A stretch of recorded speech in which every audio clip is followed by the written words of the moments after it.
Les Harkis, ce sont ces Algériens qui ont combattu sous le drapeau français de 1954 à 1962. Mais à la signature des accords d'Évian scellant l'indépendance de l'Algérie, la communauté est abandonnée à son sort par les autorités françaises. Considérés comme des traîtres, entre 50 000 et 70 000 Harkis ont été massacrés à la fin de la guerre. 20 000 à 40 000 d'entre eux seront rapatriés en France, bien souvent dans des camps de fortune. Un grand pays doit avoir la force de se souvenir des drames dans lesquels il a une part de responsabilité. Le drame des Harkis est celui de toute la France sans exception.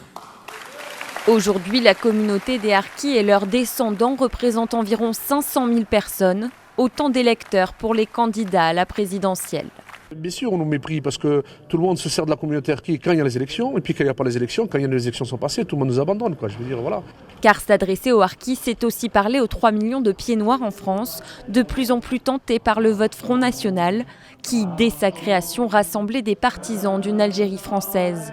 Les séduire devient donc un enjeu politique pour la présidentielle.